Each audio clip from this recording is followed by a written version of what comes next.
So as we mentioned earlier, today is the first Sunday of Lent. During Lent, we are reading through the Gospel of John together, and each Sunday, I will be preaching on one of the sections that we read. So as we just began on Wednesday, so far we've read the first 2 chapters of John's Gospel. And so today we're going to explore John 1 through 18, which is the introduction or prologue to John's Gospel. And I want to start this morning with a question. What percentage of Americans believe in God? Now let's take a little poll. What do you think? What percentage of Americans do you think believe in God? So how many of you would say over 50%? Over 60%? Over 70%? Over 80%? Over 90%? Okay. Several years ago, I did see a poll that actually said 91%. But as I was doing research, the latest Harris poll, which was done in December, said that 74% of American adults believe in God. Now, with their poll, that's down from 82% in previous polls. But, it's still a lot of Americans. I didn't think 74% of Americans could agree on anything, let alone God. Now, let's say that someone were to come up to you at Kailua Beach Park and say, "Do you believe in God?" What would you say? How would you respond? And I'm sure in this room, there are different perspectives on that question. But how would you respond if someone were to ask you that question point blank? Personally, I think I would steal a page from N.T. Wright. N.T. Wright is an Anglican bishop in England, and for many years, he was a chaplain at Oxford University. And when you're a chaplain at Oxford, you meet with every first-year student that's assigned to you. So there's a one-on-one meeting with every first-year student. And during these meetings with these first-year students, often a student would say to N.T. Wright, "Well, you won't be seeing much of me, chaplain, because I don't believe in God." And in response, N.T. Wright would ask, "Oh, that's interesting. Which God is it that you don't believe in?" Now, that would kind of take students by surprise. They thought, basically, there's a general agreed definition of God. So they would say something about the God they didn't believe in. A being who lived up in the sky, who kind of looked down on the world, every now and then intervened to do a miracle or two, sent bad people to hell, allowed good people into heaven. They described their view of God. And hearing this, N.T. Wright would say to them, "Well, I'm not surprised that you don't believe in that God. I don't believe in that God either." Now, that would also kind of surprise the students, and they'd heard about, these very liberal chaplains at Oxford. Maybe this is one of those chaplains who doesn't believe in God. And he would say to them, "No, I believe in the God I see revealed in Jesus of Nazareth." So if someone were to come up to me and ask, "Do you believe in God?" I think I'd say, "Well, which God do you mean?" 74% of Americans believe in God, but which God are they talking about? Now, personally, I don't really have much interest in getting into a debate over whether or not there's a God. I'm sure some people enjoy debating that. Not something I really enjoy debating. As I see it, there are only 2 options. Either God doesn't exist, or God does exist. Either human beings came up with the idea of God, or God came up with the idea of human beings. There are only 2 options, and neither can be proven. I cannot prove that God exists, and a new atheist like Richard Dawkins cannot prove that God doesn't exist. Dawkins' starting point is that people made God. The Bible's starting point is that God made people. Now, if people made God, then we are wasting our time here today. We should be at home curling up with a good book. But if God made people, then we are left with one huge question. how could we possibly know what God is like? Even if we grant God's existence, how could we ever know God's nature? I imagine my son Daniel, who was up here, I just found out, with a kendama. So Daniel, who was up here, he's 7 years old. If he was hanging out with Albert Einstein, if we imagine that, how could Daniel ever possibly understand Albert Einstein? How could he know his heart, his mind? How could he know who he really is? Or consider this slide, and I know this is going to be kind of hard for many of you to read, but I want to show you the slide that I came across on the internet. You are one person out of 7 billion people on one planet, out of 8 planets, in one star system, out of 100 billion star systems, in one galaxy out of 100 billion galaxies. Does that make you feel kind of small? How could one person out of 7 billion people on one planet, out of 8 planets, in one star system, out of 100 billion star systems, in one galaxy, out of 100 billion galaxies, know what the maker of these galaxies is like? That's impossible. Unless.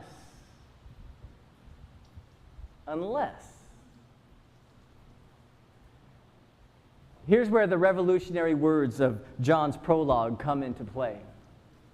John opens his biography of Jesus in this way. In the beginning was the Word, and the Word was with God, and the Word was God. In the beginning there was this being John calls the Word. This being was with God, and this being was God. And then John drops his bombshell in verse 14. The Word became flesh and made his dwelling among us. The Word, this being who is God, became a person and walked among us. God became one of us and moved into our neighborhood. That is shocking. Then John concludes his prologue this way. No one has ever seen God, but the one and only Son, who is himself God and is in closest relationship with the Father, has made him known. No one has ever seen God, but Jesus Christ has made him known. Remember, our question is, if there is a God, how could we possibly know what God is like? Here's John's answer. We can know what God is like because God has revealed himself. We can know what God is like by seeing God up close and person, by seeing Jesus Christ. When you see Jesus Christ, you see God. When you hear Jesus Christ, you hear God. When you know Jesus Christ, you know God. The invisible God is made visible in Jesus Christ. Do we realize how radical and scandalous that is? I mean, talk about a bold claim. Talk about a bold opening paragraph of a book. According to John, there is a God, and that God isn't just sitting around waiting for us to figure out what God is like. Sitting there going, this ought to be fun. Let's see you try to find me. Let's see you all try to understand me. No, this God wants us to know what God is like. And so this God became a person and moved in next door. According to John, the only way we can know who God is if God makes himself known to us. All the science in the world won't help us know who God is.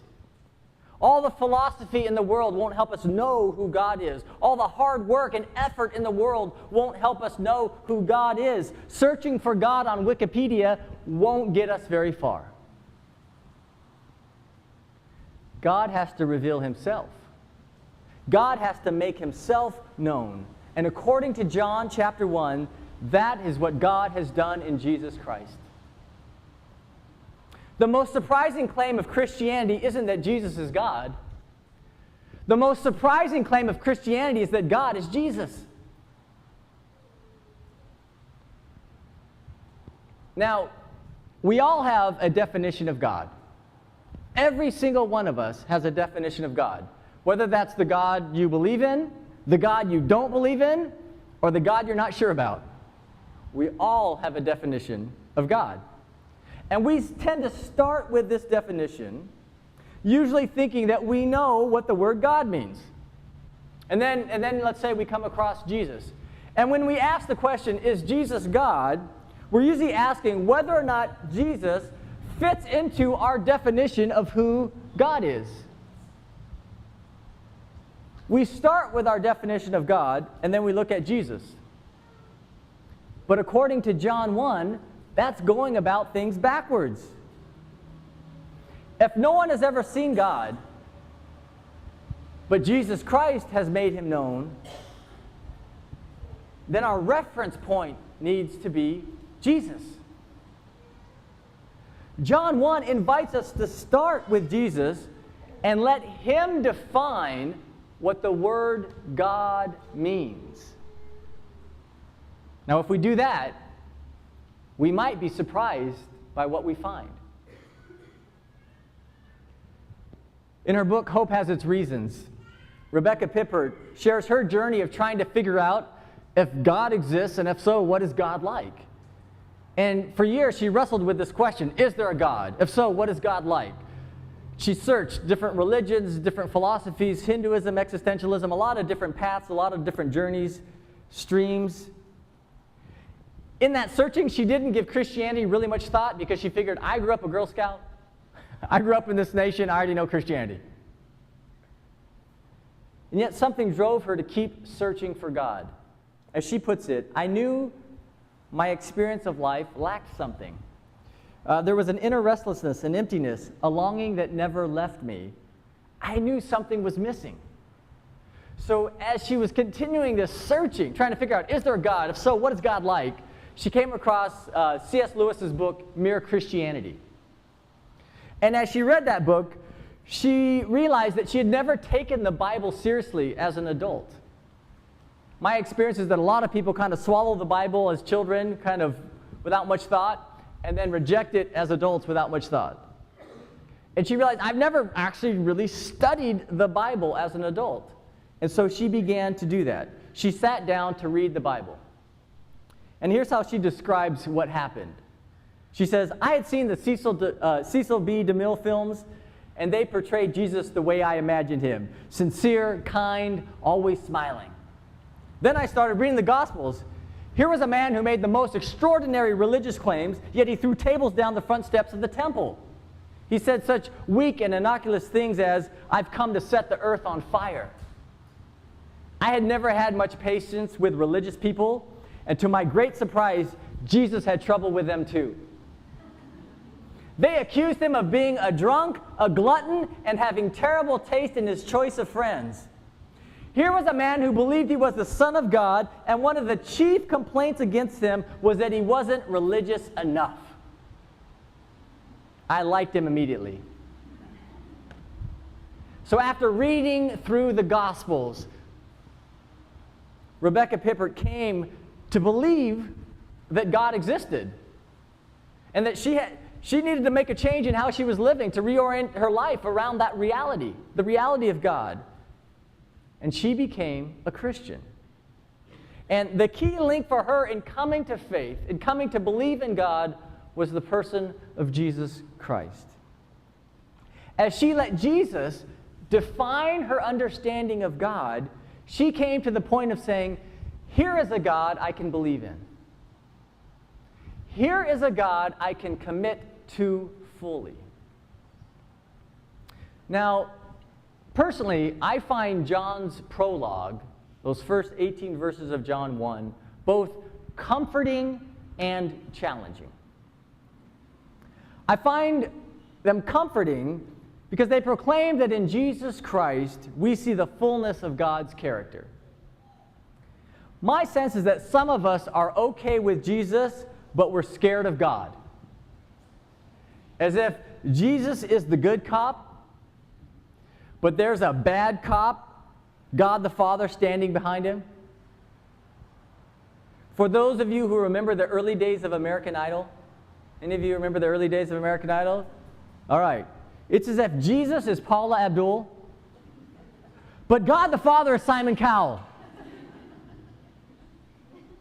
And we're scared of God. But John 1 couldn't be clearer. God doesn't have a split personality. Jesus is God. In Jesus, we see the heart and character of God.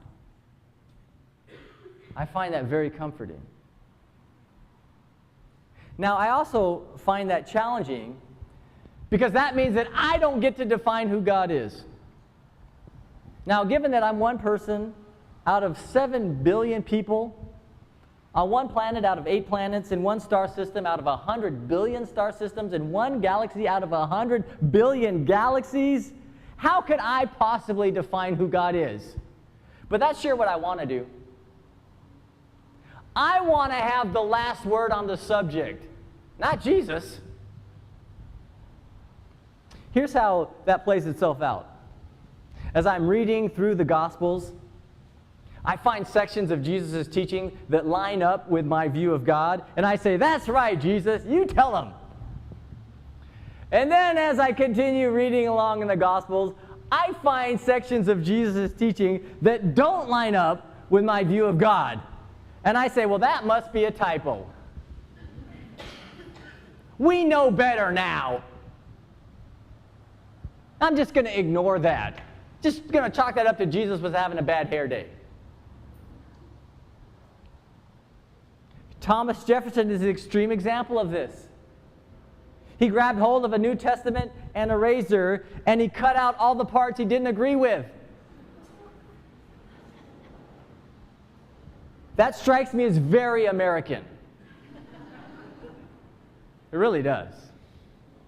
No one's going to tell me what to think. I decide for myself what's true about me and about God. Now, we may not use razors, but my guess is that we kind of do that with the New Testament, with the Gospels. See, but if I'm one person out of 7 billion, how could I possibly have the vantage point, the perspective, the understanding to know what God is like? Does that make any sense to put myself at the center of that question? Anne Lamott writes, you can safely assume you've created God in your own image when it turns out that God hates all the same people you do.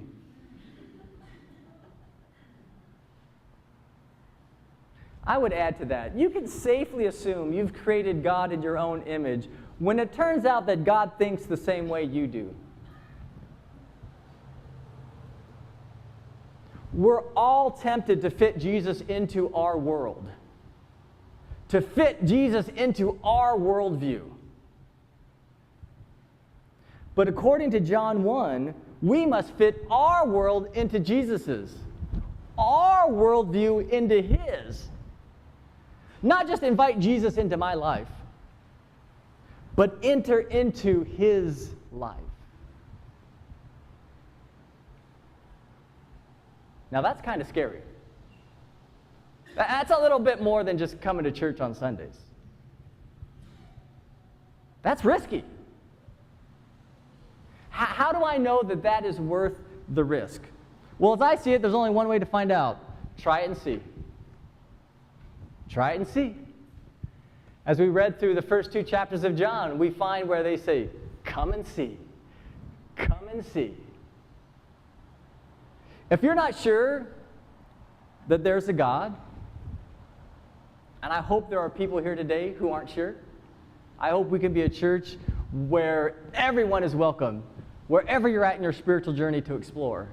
If you're not sure that there's a God, if you're not sure that Jesus is God, if you're not sure that you want to be a disciple of Jesus, If you're not sure that you're living as a disciple of Jesus, I think the best thing to do with those questions is to try it and see.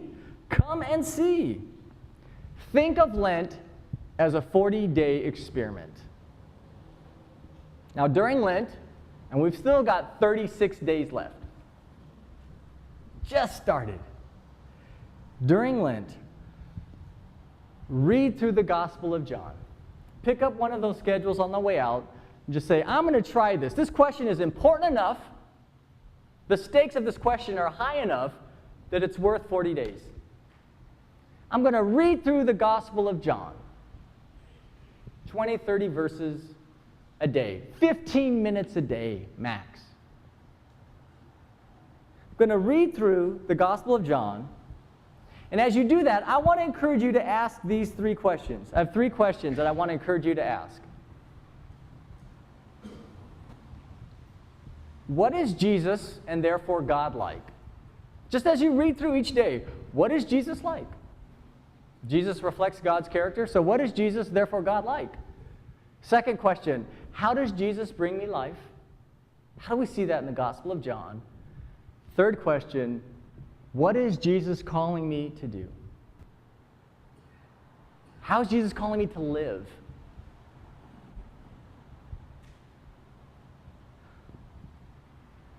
I want to invite you for 40 days to study Jesus' words and to live according to them. To put them into practice to the best of your ability. And to do so as a test drive, as an experiment, as a blind date. And after 40 days, let's see what happened. After 40 days, for each of us to simply ask ourselves, am I more in touch with reality? Am I more in touch with God? Let's try it and see. Amen.